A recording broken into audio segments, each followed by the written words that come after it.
国民党现在不断的高喊和平，然后用和平的帽子，我就开始挡军购；我用和平的帽子，我向中共靠拢。甚至让人家更不解的、更不能接受是，他们居然高喊和平的帽子之后，我可以接受中国一个中国的原则，这个对台湾的这个伤害非常非常的大。但可怕的是，按照《美丽岛电子报》最新的民调，在台湾居然有22.4%的人说，哎，我只要是和平，我不要战争，我甚至可以接受我跟香港、跟澳门一样这样的一国两制。如果这样的说法的话，是不是代表现在郑丽文这一批人高喊和平，他去摧毁台湾的新房是真的有用的？但从历史上来看的话，当我一个国家，我真的要委曲求全，我真的要自废武功，我真的甘愿我有投降，我等于说顺从我的对手，我真的能够取得和平吗？而且其实我这一代的人对国共历史都有一定的了解。如果你去了解国共历史，非常清楚，就是国民党他今天能够安身立命，他国民党能够发展，或者国民党能够带领中国去对抗日本，他其实有一个非常根本的前提，就是他一定要清党，他一定要远离中共，他一定要跟中国所谓的跟中共坚壁清野。来到台湾就是退此一步，即无死所。在退此一步，即无死所的一个态度下，我们开始整军经武，我们开始去发展自己。可是当现在台湾有了空间，我们现在看起来对岸现在又回到了民国34年前后那样的一个氛围。我们现在的退将讲法跟当时整个国民党也是黄埔军的说法一模一样。整个败战的气氛、投降的气氛笼罩台湾的上空，而这样的一个上空、这样的气氛，对我们台湾未来会有多可怕的伤害呢？谈到这个议题，当然我们今天特别邀请了台大名誉教授明居正明老师来跟我们解析。明老师你好。主持人好，各位观众朋友大家好。明老师，现在台湾等于说朝野政党，我就搞焦土政策，你从军购了，你从很多内政了，包括总统出访这个问题，大家都可以等于说站得毫无退缩的一个空间。那大家想说，台湾现在这个问题可以解决吗？特别在军购的部分，我们看到现在在野党说，哎，我要和平。我要和平以后呢，你就不要去刺激中国，我不要买那么多的武器，甚至因为这样的和平原则下，我干嘛？我就开始以美论，我怀疑美国保卫台湾的决心，感觉美国卖武器只是图利他自己，对我们台湾根本没有任何的帮助。但另外一边有觉得说，哎，不是啊，我如果不能整军经武，我没有最好先进的武器，我根本不能去抵挡中国的这个进犯。那现在夹在中间，我们到底怎么办呢？对这个事情，现在看起来，你说立法院里面很多我们觉得应该推动法案的都没有成功不管是国安立法啦、反渗透法啦，或你刚刚提到说这个总统出访都有不同的意见了，这连总预算都可以卡，连总预算也卡住了。然后现在当然大家争议最多就军购案，大家都很担心这事情。所以表面上看起来僵局是在立法院，然后这个立法院里面呢，又因为是蓝白合大于绿呢，所以说这问题是无解。其实我们看这个问题呢，看得比这还早一点点。我们就认为说，看起来是蓝白加起来大于绿，所以导致今天僵局。其实大概2、3年来，我一直在讲，我说不只是这样，这个当然是表面现象，不是蓝白绿。当然是蓝白绿，但大家还忘了还有一个人，就是蓝白绿对抗的时候，背后还有一个红的在这边搞鬼，这才是最大的问题。如果没有红的搞鬼的话，今天有的事情呢，就不会形成僵局，也不会说到今天这种无解的地步，或者看似无解的地步。现在是2026年的5月了哈。对。我们其实早在2024年，大概最早2月上旬，我忘了准确时间，就2年前。2年前，大概2024年差不多2月10号前后，当时我们已经在海外已经看到一些消息了。海外一个电台叫希望之声，然后采访了一个海外的民运的一个朋友叫袁宏斌，他就讲了说他得到大陆里面情报，他说从这个太子党官2代那边拿到的，他说得到情报，说什么呢？说王沪宁跟就是高层他们谈完这个两岸跟这个美中台关系之后，因为台湾呢这个常常就把两岸关系摆在两岸当中来看。中共从来不是这样，中共看两岸关系从来是摆在美中台底下去看，是甚至摆在更大棋盘下面去看。所以我常讲，我说我们台湾人也得学会这样看，否则你不晓得人家的那个棋盘有多大，棋局有多复杂，你在只玩这一个角落，但人家是全盘在玩。我们看懂全盘的话呢，我们玩的就会比较好。对，那虽然是我们只在一个角落在那边推动，但我们会玩的比较好。好，他在说什么呢？他在2年多前就警告他说，好像中共呢现在设计了一套东西叫什么呢？占领台湾立法院制高点的统战战略要点。全文呢？立法院是战场。对，立法院战场。他说，当时的传出消息说，因为当时不是刚刚选完吗？我们对。他说，你看，他们准备把国民党打造成先头，这是他原话啊，把国民党打造成先头部队，利用立法院当中的权力扩张来削弱行政权。是，好，很准确啊。然后点名了，他立法院利用立法院里面的关键人物，推动一些法案，用国会改革的名义呢，扩张立法权，然后呢，使得民进党政府戴上手铐脚镣，无法有效施政。手铐脚镣，讲得这么准确啊！这就全面焦土。对，2024年2月份，好，当时说的目标呢，就是对于国安立法的部分呢，要特别拦下来，然后政府的预算呢什么等等。当时军购案还不是那么突出，对不对？好，2024年2月份，好，那我最初拿了消息之后呢，当然这个朋友我是很相信，可是对于消息来源呢，我不确定，所以我半信半疑。后来3、4、5月，反正2月到应该是3月开始到5月，美国之音报道了，中央社跟着报了，是中央广播电台跟着报了，哎，慢慢就出来，然后。我跟一些朋友谈了一下，他说，不能说不可能。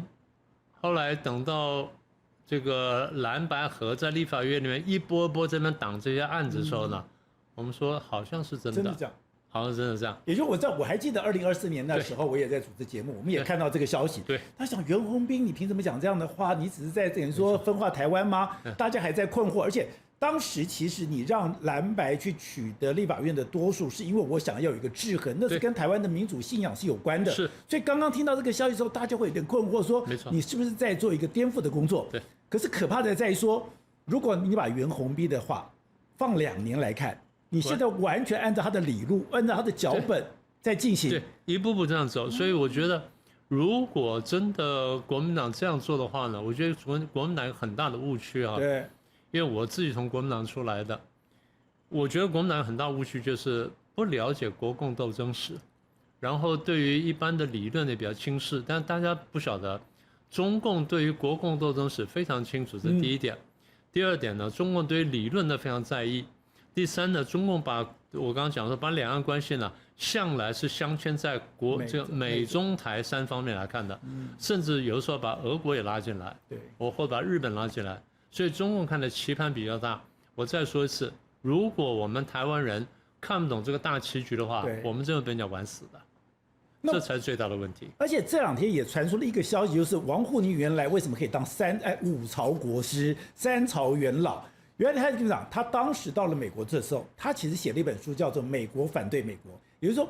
我到了美国，当然美国是一个非常富足的国家，可是你有很多的矛盾，比如说你的民主制度、你的种族冲突、你的两党之间的一些矛盾，我可以利用你两党之间的矛盾，我可以利用你的种族冲突，我可以利用你民主制度的一些缺失，我来反过来攻你。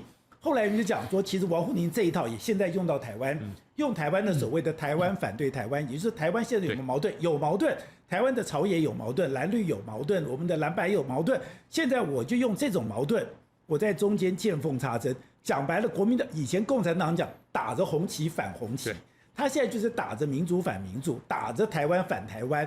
等于说你现在这一套，从袁宏彬2024年2月开始谈这个东西，在这2年那个发展，到最近大家翻出了这个所谓的王沪宁当时的美国反对美国，再把台湾反对台湾这些东西一连串，这个理路就顺了。对，完全就是如此。所以我说。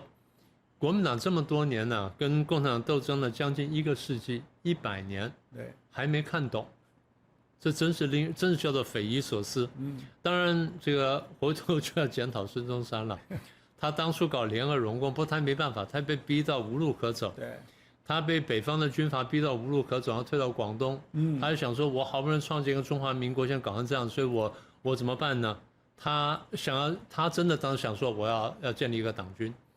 所以准备北伐，可你如果说没有军队，没有什么，然后这个党里面乱七八糟，那怎么办呢？对，所以最后俄国说我来帮你忙，就包罗廷来了。包罗廷来了，俄国说我来帮忙。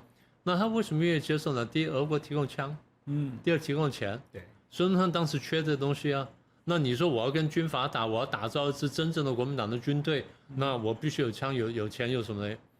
然后这个俄国人跟他讲说，你那个党不行，你那原来一个兴中会、一个同盟会都像是地下黑社会，对，然后组织松散，你完全不是一个现代化的政党，不是一个能够革命的、能够作战政党。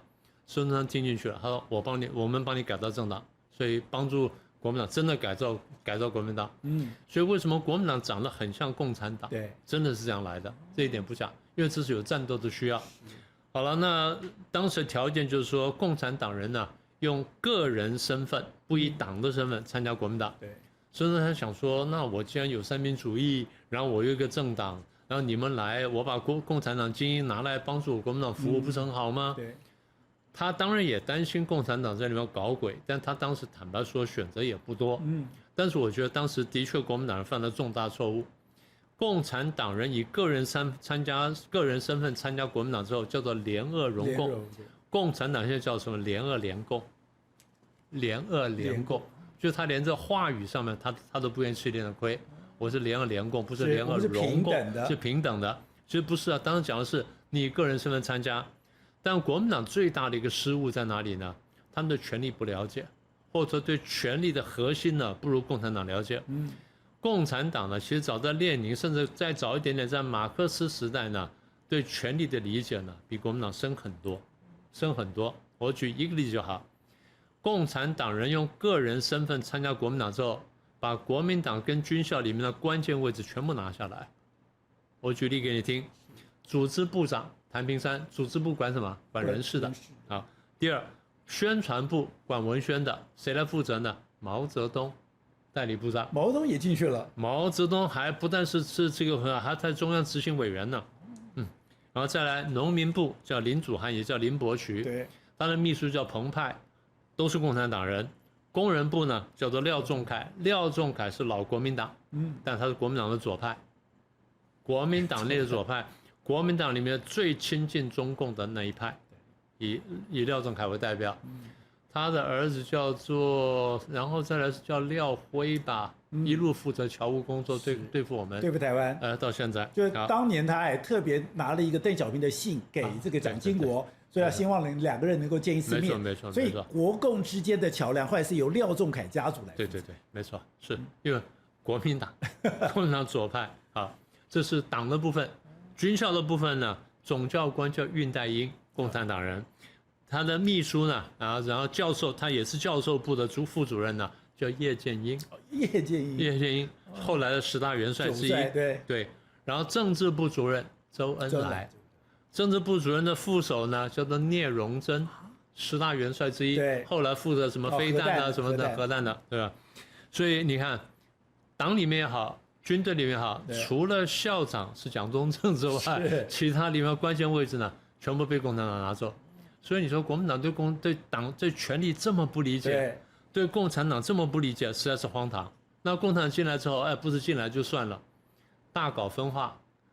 简单说，就他们准备把一个蓝色的国民党从里面渗透着，慢慢把它改造成有红色的国民党。所以他的策略永远都是在寄生国民党，是寄生之后再把它变成是红色的。对，然后等到我撞到之后，我帮你一脚踢开。这个东西跟《水浒传》上差不多，我们都看过的事情。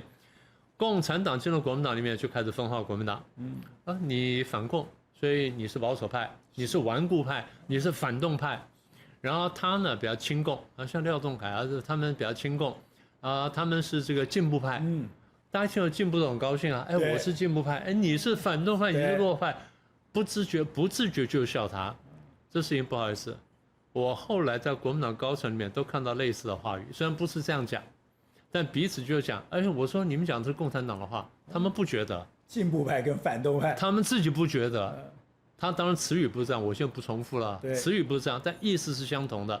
我比较进步，我比较什么？你比较落后，你比较反动。那他呢？他无所谓，他是中立派。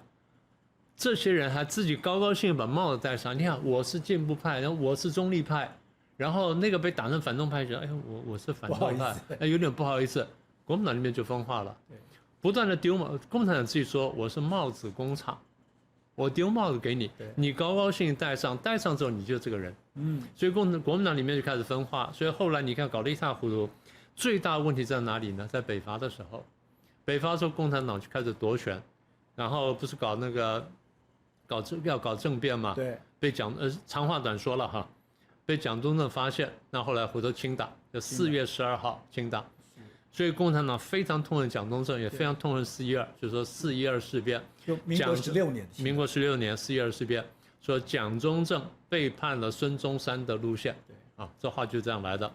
所以清党之后呢，那当然后来又什么宁汉事变啊什么的，宁汉分裂，那反正一步步过去之后，共产党清出去了呢，国民党里面比较干净了，开始北伐。大家可能忘记一件事情，国民党从黄埔军校开始北伐的时候，号称10万人，最后打到北京、打到东北的时候呢，100万军队，越打越多，军队越打越多。为什么？你的战斗力强了，然后，所以我常讲，我说回头去看，国民党文宣最厉害的时候是北伐时代，对，其他时间文宣都很糟糕啊，这是真的很奇怪的事情。所以你回头去看，光是这一段呢，我觉得最重要的教训就是。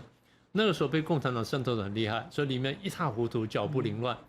等到把共产党清出去的时候，脑袋清楚了，里面队伍也干净了，这时候北伐就成功了。所以国民党脑袋最清楚的时代，都是把把共产党清干净的时代，清出去的时候，对，所以这个是第一次。那么也就是说，你回头去看看呢，这个真的是一个重大的历史教训，对我们今天来说呢，我觉得还是有意义的。所以共产党一直要联俄容共，他反正重点是说，我如果他讲的我打不过你，我就加入你，对，我加入你以后，我就开始分化你，我就分而治之。他这一套搞了半天是从过去民国，等于说民国16年一直到现在，从来没有改变过，没有改过。而国民党居然还吃这一套，还吃，这是非常奇怪的事情。所以为什么我说国民党人不注重国共的历史，不注重理论的这个推演的话，他会失败的，这是很大的问题。那你刚才讲说，因为国民党北伐成功是一个当然非常大的成就，蒋介石可以变成了整个中华民国最重要的领导人，国民党会变成最重要的领导，是因为你有枪杆子了，你有黄埔军队了，然后你可以这个北伐成功了，你变成了这个国家民意的这个所谓的领导人。就算大家对你再不满，我就算要发展西安事变，我那个重点在我不能改变你领导人的这个所谓的这个格局跟或者你这个地位。可是问题再来，你现在都已经清党了，你都已经有黄金10年了，都已经开始要领导这个抗战了，怎么又被共产党吃掉了呢？我们当时说这个北伐成功，然后中国统一，你仔细看版图啊，当时叫做号称统一，就算号称统一，也不过是东半部而已，西半部呢，从西北一路下来到西南呢，都不在国民党掌握之内。所以我们画一条线呢，国民党抓到大概叫做爱魂腾冲线，大概是这条线以东。就算这条线以东呢，里面还是一塌糊涂，里面各地的军阀啊什么等等，还是很多地方的这个势力，所以还不是完全统一。当时我觉得除了当然有日本的这侵扰了，就先不去说它了。对，在蒋中正心目当中呢，因为他跟那时候从这个孙中山开始联俄容共呢，他就看见共产党的这个伤害，所以他觉得说共产党是一个比较大的问题。你在清党之后呢，共产党分出去了，那共产党跑到哪里去呢？大部分跑到井冈山，大部分跑到井冈山，在那边建立了苏维埃政权。对，当地老百姓就听不懂什么叫苏维埃政权，因为他是把 Soviet 直接翻译过来，苏维埃政权，当地老百姓把它叫做埃政府，埃政府，所以就觉得很好笑。他们在那就写苏维埃啊，苏维埃，苏维埃好，然后又发现什么苏维埃货币啦，什么苏维埃什么中华共和国是，反正乱七八糟的东西。蒋中正看在眼里面，就是说，对西部呢，我当然要处理，但是现在看起来心腹之患呢还是共产党，对，因为他跟共产党交手过，晓得他还去苏联看过，晓得说这是一个比较强大的对手。为什么呢？他们有思想，他们有一套理论，我们国民党有一套理论。共产党有一套理论，共产党那个理论呢有它厉害的地方，这个不能小看。所以他说我要对付对付共产党，所以去5次围剿。所以攘外先安内，攘外先安内。这个理论是对的，但是这个口号这样讲呢，有点不太好听，所以我说国民党文宣比较不行，问题在这里。不管怎么样，前4次打井冈山呢都打输了，第5次呢在德国顾问帮忙之下呢打赢了啊，碉堡战术、梅花战术往前推讲了之后打赢了，啊，共产党开始逃出去呢，本来毛泽东想法说我要逃到新疆，因为新疆当时盛世才啊比较亲共，然后盛世才本来也参加过苏共的，算是这样子。那他说跑到新疆去，就近得到苏联的帮忙呢，说明将来可以立足脚跟，就一路逃，然后呢，这个国军在后面就追。大家想说，他30万人这样逃出来，又带了一堆机器，又带了一些这个女人什么等等，你怎么跑得掉呢？很简单，因为当时呢，老蒋有个大战略，老蒋不是要说西部还没收回来吗？我把共匪赶过去，我用打共匪的名义呢，我把力量摆进去。所以这老蒋的大战略，其实算成功啊。所以很多地方啊，共产党说啊，你看我强渡大渡河啊，什么九壮士什么，全部是鬼扯的。很多事是国民党故意围3路，放1路让你往那边跑。我就是要你往那边跑，因为跑进去之后呢，我的军队进来，我就可以派官，然后把当地官的分掉，把权力分掉什么的，所以陆上过来。老蒋当时在一方面在剿共，一方面想想我如何抗日，大家现在看蒋中正的日记都已经看见了，啊，我如何抗日。然后现在日本他因为老蒋对日本很了解，他在日本待过，他说日本要打我们可能受不了。所以我必须找这个根据地，也就是万一日本打进来，我东部的精华地区全部失掉的话，我到哪边做根据地？他最早找的是贵州啦，然后云南这地方，其实不行，因为过渡云南太穷，最后找到四川，四川是对的。刘备当初就要四川立国，对不对？蜀国嘛，所以当然清楚，最后找到四川，所以四川才能抗战，然后这是后话了。所以在打共产党过程当中呢，共产党最后逃了1年多。逃到了这个延安，其实逃到吴起镇了，在那边开了个会啊，什么洛川会等等，就这么落脚停下来。然后这日本人不断侵略的时候呢，这下给了共产党一个机会，最后没办法，77事变爆发。我们长话短说，我觉得这边有一个很有趣的事啊，我觉得中国很会用一个帽子来框你，比如现在用一个中国框你，对。可是我记得那个什么，他弄了一个口号：中国人不打中国人，就是因为中国人不打中国，你不要再打我了，我们要一致对外。就是用中国人不打中国人去搞东北军，然后在东北军那边唱我的家在松花江畔，然后呢搞的这个所谓的张学良搞这个西安事变，西安事变了以后才不得不说我要停止剿匪，我在全力对抗。对，所以蒋介石跟蒋经国2个人最恨的是张学良，你没有搞西安事变，今天不会这个样子。没错。但是你被什么搞到？你就是被那个大帽子。这我在看中国，我就你一定要小心中国的帽子。中国有时候帽子把你框住了以后，中国人不打中国人，你就没办法打去了。但是他打不打中国人？打。后来的整个3次的战役，杀的血流成河啊！他们自己说歼灭国民党前后800万军队。国民党人今天看这句话，你有什么感想？你有什么感想？今天这些亲共这些国军将领们，你有什么感想？对，你在他们看起来叫降将，就这么简单。我们把故事再讲下去，所以那时候勾结日本呢，然后现在还袭击国军，这我在很多节目上都讲过了。经常国军前面对付日本的时候，枪从后面打过来，共产党枪从后面打过来。很多时候，中华民国国军的军旗不是向后倒，是向前倒。为什么？被背后打的，被背后打的。是。所以我再问一下，今天这舔共的这些国军将领们，你们有什么感想？你回去读读黄埔的这些战士看看，你有什么感想？这等我们历历在目啊。我们有过我们看过几本大的这个国民党这个。中华民国史或者说这个战史呢，写得非常清楚。对，日军都讲过，很多时候我们打错国民党军队呢，不战自溃。为什么？后面打他们。对，所以我们趁机打上去。那么我们抗战8年，中共拼命讲说，你要抗战，你要抗战，你不要投降，你不要投降。为什么？就是要消耗，就是消耗国军。所以他1分抗日，2分对付国民政府，7分壮大自己。对，1分抗战，2分应付，7分自我壮大。最后还不止呢，最后我算就是1分嘴巴抗战，9分扩张，最后扩张到什么地步？他之前得意讲，我的军队呢，正规军90万到120万，我的民兵呢200多万，我加起来300多万。当时这个抗日战争打完之后，国民党的军队或政府军队在400万出头，所以共军跟国军跟共军比例在1比1.1，其实没差很多啊，没有差很多，所以1比1.1啊。对，正规部队差不多的，正规部队差不多1比1.1到1.2。所以后来我到大陆交流，他们还讲说，哎，国共内战第一枪是你们打的。我只问一句话，我说好，如果1946年我不开第一枪，你永远不开第一枪吗？你敢保证不开枪吗？对，不，你不开枪，你搞100万军队干什么？不止100万军队，他们自己讲了，我建了19个边区政府，对，就是我有个19块根据地，对，稽查什么的，这晋察冀边区了，什么晋冀鲁豫边区什么的，好，19个根据地，在这19个根据地里面，我可以直接统治9000万的中国人民。当时中国人口拿到4亿5千万，他拿到9000万，差不多20%左右。在这对这20%人口，第一可以征兵，第二可以征粮食抽税，第三我征工人，就全部帮我做工。所以就利用这些利益呢，而且他们的这些根据地在什么地方呢？都在华北、华中地区，所以都在中国很精华的地区。那么当时国军呢，其实还在西边，因为被日本打到西边去，所以回来的时候其实有很大的困难。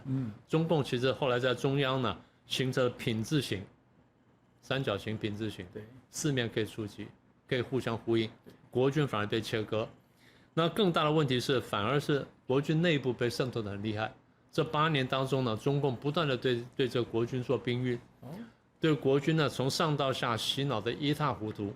然后坦白讲啊，你回头看当时文宣战场，在抗战8年当中，文宣战场中共是占上风的，国民党的文宣呢，坦白说是失败的。对，你说对日本啊，对日本我还可以讲出话来，但共产党说什么？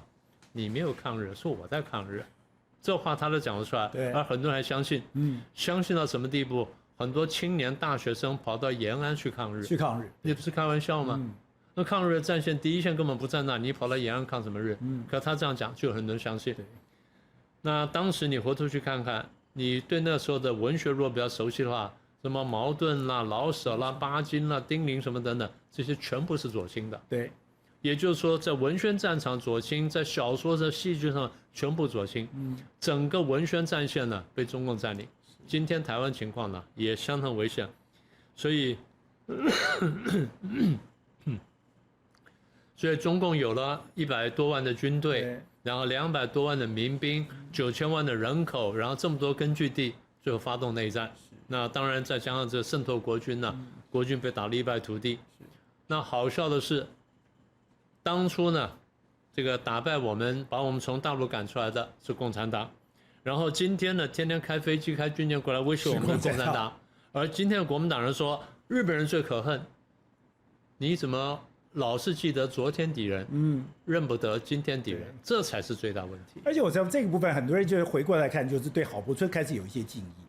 郝柏村就是说，你看到现在的退将，他完全倒向中国。可是我记得郝柏村到了中国的时候，他当然也回家也去拜，可是他不跟中国任何官方人见面，而且他在中国特别讲了一句话：你们要先承认抗战是国民党打赢的，这样我们才有办法谈。而且在整个抗日的过程里面，所有的死伤的最重要的将领，包括淞沪会战，那个真的我们最精锐的部队全部死在那个地方。就你共产党完全靠嘴皮子，你完全是在那边消耗国军的力量，然后你先把所有的战果都拿去了。我不能理解是说为什么这些退将，你还要是黄埔军的，你们当时讲的是，你是挂着青天白日的这个旗子出来的，你们对这些东西居然可以忍气吞声，你们可以接受这些东西。对我来讲，我是完全不能忍受。这个是你的血跟泪所组成的，这是你的生命所组成的。你居然把你的血跟泪、你的生命所铸造的历史，你都可以被对方去这样子一笔抹杀，那你的人格、你的价值根本完全不存在啦。这就是我感慨的地方。你回头去看看那个当时抗战，最后的这个结论是，最后的结果是这样的啊。国民党在抗战当中，或国民政府军的抗战当中呢，阵亡的将军呢200多人，全部在忠烈祠里面，一个不少，啊，200多人。共军号称呢，阵亡2个将军，啊，一个从马上摔下来的，一个是得被疟疾还得什么病死掉的，他们号称是抗战时候死的，啊，或者这时候死的。那你光从这数字来说的话，你怎么去比？对，然后再从这个，就是大家常讲说抗战谁打的，这些国民党将领们呢，真的应该回头去看一看这个抗日战争史。如果你这么恨日本的话，当时呢，这个国民党这个这么打了这么多场战争呢，我们说会战呢，会战号称呢是10几场，每一场会战呢，我们看的国军跟日军的战史，我们对比呢看得非常清楚。所有的会战，全部的主力军队都是国民党军队，都是就是国民政府的军队或国民党军队，没有一次共军是主力。对，共军只有2次啊，算是参加战争，一次叫平型关，林彪的部队呢，用这个1000多人打了日军的什么一个辎重部队啊，打了什么卫生部队，然后抢一些东西下来。当时国民党帮他宣传一下，因为国民党希望用这个东西去绑住共产党，希望你也来抗日啊，这第一个。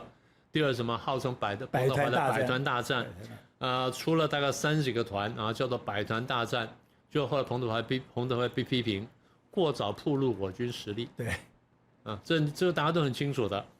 所以今天国民党的一些退将，或者说国民党党主席还在讲说啊，日本多可恨多可恨，那你为什么不想想看共产党把你打成什么样的？你的3场大战怎么打的？这个东北会战，东北会战呢，坦白说前面打的还算是可以，是对不对？那后来最大问题在哪？在卫立煌，东北剿总司令，东北剿匪总司令，卫立煌呢，当时老蒋总统跟他讲说，你这个退出沈阳，然后呢，你调动军队去打锦州，他抗命，他说我的战略观点跟你不一样，他说我要固守在这里。就最后眼睁睁看到东北的这个国军呢被一步步消灭。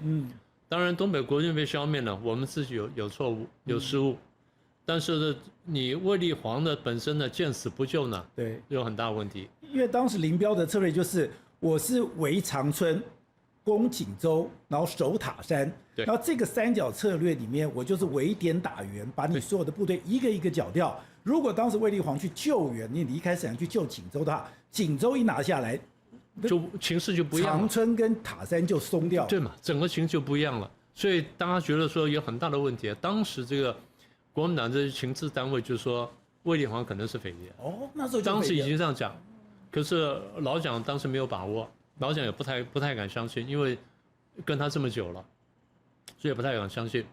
后来卫立煌只是关禁闭啊，然后最后这个跑到国外去了嘛，这个大陆的丢失者跑到国外去，1955年回到大陆。毛泽东是非常高的礼节接见他，还说什么？卫将军是我们自己人。对，这句话很奇怪。自己人。对，所以大家觉得说是不是地下党员？对，其实这种事情非常多。然后后来我们陆陆续看了，真的是不少。所以这第一场大战。那另外我就跳过去了，再一场就是平津战役，就是北平跟天津战役。天津战役的陈长捷还打了一场硬仗。还算是打得不错，虽然最后算是打输了。最不可原谅是傅作义，50万大军守北平，就一枪未发。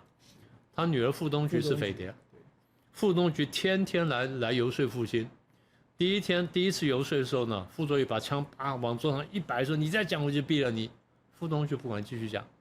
傅作义这枪始终拿不起来。好了，枪拿不起来，傅冬菊跑去报告了。中国那边研判说。没有毙你，那就没有问题了。你明天再去讲，天天讲，讲到最后，那个傅作义问什么？他说，他们给我什么条件？谈条件。他们给我什么条件？问出这句话，中共晓得，那你完了。所以中共后来自己吹嘘说，两军对阵的时候，每天知道敌军最高统帅的心理动态，在人类战史上面没有看过。都为他女儿。都为了他女儿傅冬菊，傅冬菊最后晚年的时候潦倒而死，这个都是很重要的下场。将来我们就继续再说。非常谢谢您的留言，而您的留言我们都会来仔细的阅读。我们非常谢谢施娜77，你说谢谢我们的制作团队的精良内容，他小小心意，我们也感受到你的心意，我们也会努力的来制作您喜欢的一个内容。那我们也非常的感谢这个是 Bo Dream Camp Truth Bo。然后呢，你说谢谢我的用心访问，你谢谢洪医师认真教学有关肾的健康这个知识。现在对于这种健康医疗是我们在网络的部分非常认真要耕耘的一块。我们当然希望台湾未来是一个强壮的国家，台湾未来也是一个伟大而这个健康的国家。另外，我们也感谢了这个 QB Jackie。那你说我们导正了台湾往正向的道路的无形力量，这就是我们努力的方向。因为我们相信说，走对方向，走正确的路，比什么都还重要。那我们也非常谢谢这个 Albert 王，他说你深有同感，从大中小去观看事情，希望能够找到不同的产业来说说他们的成长趋势。我们知道现在台湾的整个产业趋势是呈现一个大爆发的状况，现在连韩国都非常的紧张，所以未来我们也会多报道这种产业趋势。我们希望大家共同来成长。另外就是非常谢谢林立清 D2S， 他说你现在看到了伊隆马斯克的打不败神话，现在台积电的50公里的强大供应链，我们现在也会针对这些国际趋势，而且在整个国际变化的当中，台湾我们到底扮演什么样的一个角色？然后，那我们也看到了，另外就是这个 Lovely 这个您提到的，就是说感谢我们精辟的见解，把台湾的情势诠释得非常的清楚，这就是我们现在要努力的方向。因为台湾一直在往前走，台湾的往前走，我们要相信台湾。另外就是这个所谓的755里面，你特别就感谢，我们也感受到您的这个对我们的肯定。我们真的非常谢谢。另外就是这个蓝静，你说谢谢我们制作优质的节目，他是一个退休人士，支持台湾，我们也希望整个台湾一起来进步。另外就是这个 Boy K， 然后呢，你说谢谢我们提供这个内容，然后您说您是政大传院的学生，那我们也非常谢谢你喜欢我们的节目，我们也会非常努力的来感谢您对我们的一个喜爱。另外就是 Kenny KH4TC， 那你说很久没有看到宋老师了，那就宋国成宋老师。那你当然我们在两岸国际之间，我们也会多做这样的一个报道，甚至就是一个 Helen Tan。然后呢，你说谢谢明老师，明老师是我们非常重要的访问的来宾，未来他也会定期来上我们的节目。非常感谢你们这个喜欢我们也会非常认真，我们非常感谢，因为这么多人喜欢我，对我们来讲那是一种责任，那也是一种我们需要的这种所谓的使命，我们会好好的把这些工作做好。谢谢。